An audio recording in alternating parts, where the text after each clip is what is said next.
really love to read, and I'm often inspired by the things that I read. And that inspiration leads to moments such as this one now, where not only am I inspired, but I'm inspired to share it with you. So I was recently reading an article in the Lion's Roar magazine. It's sort of this meditation life, Buddhist leaning magazine. And I read an article by Trudy Goodman. She is the founder of Insight LA. And she was sharing a story about when she was set to give a retreat in Costa Rica, and how she went earlier on this retreat so that she could have some personal time before, settling in with the retreatants and teaching and being in the space of that.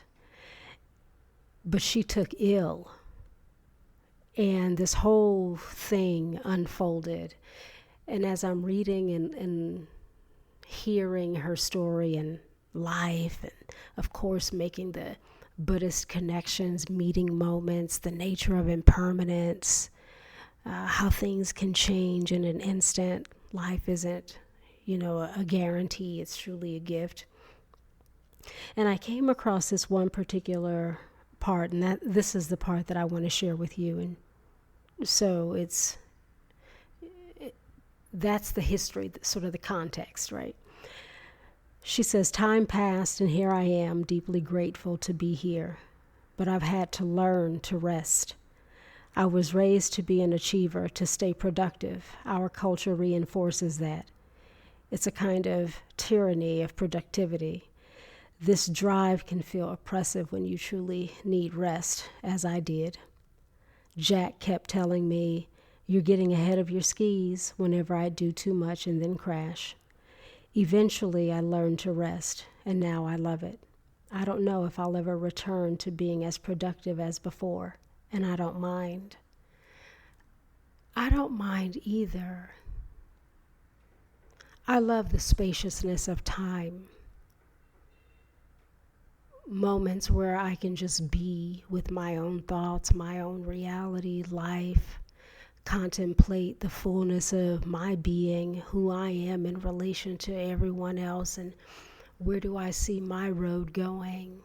Who's in my life? How are they? The beingness, the connectiveness, the spaciousness. Productivity, it seems so productive, doesn't it? So busy, so achieve-oriented, only to arrive and something is still kind of missing. Or if you can no longer work for whatever reason, it's like, what do I do now? Because we highlight the doing to the postponement or even dismissal of the being. And it's really a shame. It's sad, because the being is the good stuff. And so when I think about Trudy Goodman and how she's saying, I was going like so many, right? Go, go, go, go, go. But then this illness, which required a stopping, a pausing, a sitting with, created this other opening, which is like, this is actually pretty great, doing nothing. Because doing nothing is still doing something. Being is still being. It's becoming. It's real. It's the space where we can contemplate impermanence, where we can reflect on who we are and how we relate to others, where we can investigate pathways of healing and change. But if we're always busy, always doing, always achieving, next, okay, and then what did you get out of it other than, all of the accolades? Did it fill you? What did it do after you won?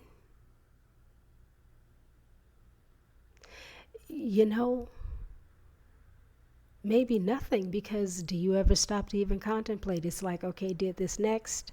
What about the pause to sort of dance and twirl like a whirling dervish, in the yes of what you've done already. Like, this is the next. The now is the next. Let me be with this.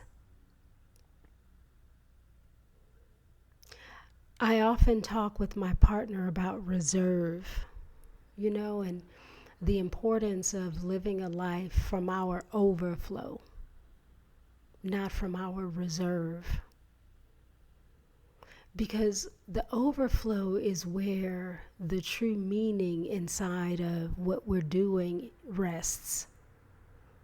Being able to give from true spaciousness and not from people pleasing, not from obligation, not from I think I should, or maybe this, not from the overthinking, all the responsibilities and tasks and to dos. No, but to sit back and sort of organize or meet our lives in such a way that we highlight, underscore, and prioritize spaciousness, being. And it doesn't mean that responsibilities, go miss. No, it actually makes us more responsible because we have the capacity to respond. Otherwise, we're operating from reserve. We're always in lack. There's never enough. There's so much to do and there's never enough time. Oh my goodness. And then if something happens, we do not have the spaciousness and the presence to respond, and so we react. When we live from reserve, it leaves us with nothing, and so all we can do is react.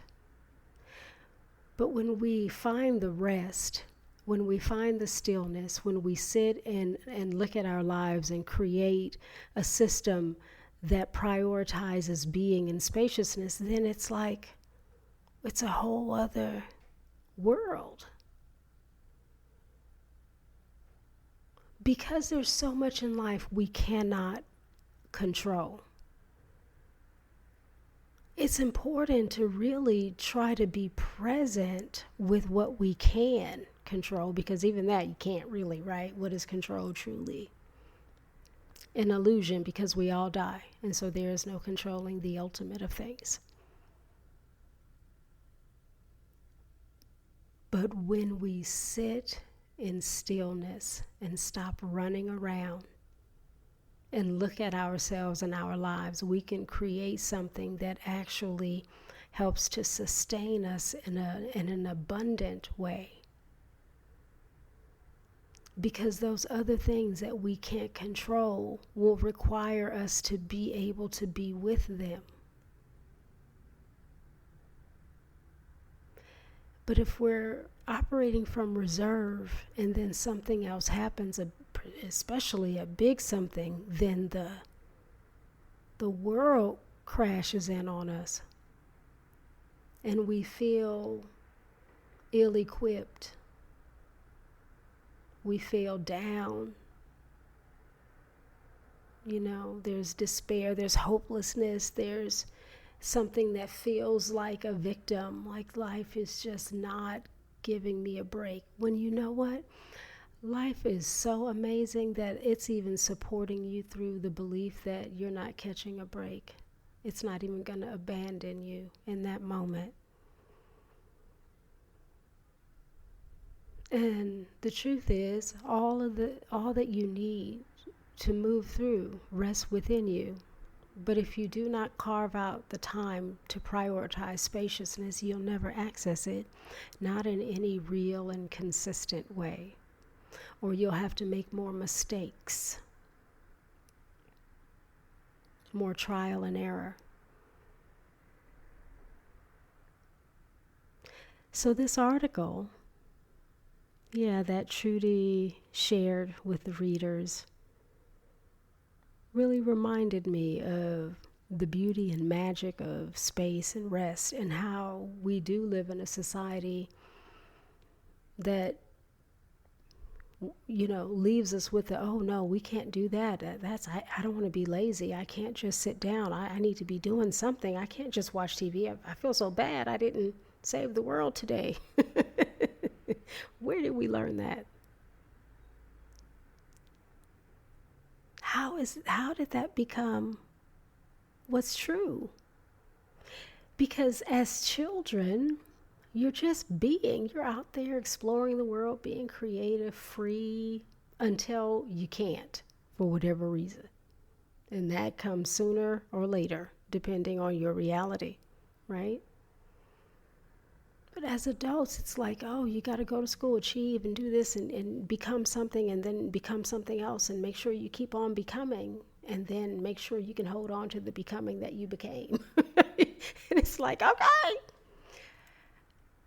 So when we vacation or it's the weekend, it's like, oh no, I can't rest. I've got to, do these things and that thing and all that. And it's like, wow. And we say, well, I have to do these things. These things need to be done. Okay, that's true. And there's a way of doing those things that still create space and, less and more overflow. Those things do not have to leave us in reserve, because no matter what we are, quote unquote, supposed to be doing, if we find that we are in reserve, that means we are not rightly aligned with how it is supposed to be for us in that moment, because reserve is not required. It's not the practice to practice. And when we just think that that's how it is, it means that we're not pausing and giving thought to how it could be. And like ASAP, because what are we waiting for? It's not just going to change on its own. You are the one driving. You're the driver and the car. And the gas. And the wheels and the road. And you're running out of rubber, asphalt, gas, everything. But you are the driver of all those things. So, may we be inspired by Trudy Goodman, so much so that we pause and rest and be and prioritize spaciousness. That we prioritize that in an active, present way before something unfortunate, leads us in the direction of that pause, like taking ill, diagnoses, a situation. Because all things exist in this life, and no one is exempt from the all things that exist in this life. We should never be surprised when it's us, because why not? Why wouldn't it be? Who else then?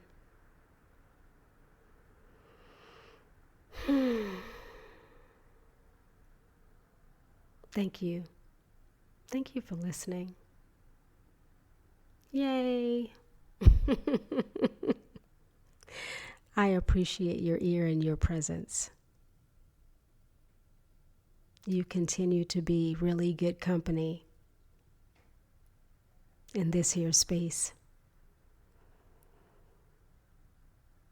I wish us all spaciousness, bounty, and abundance, rich connection, and authentic ways of being. Yeah. Here is to the overflow. Come back around.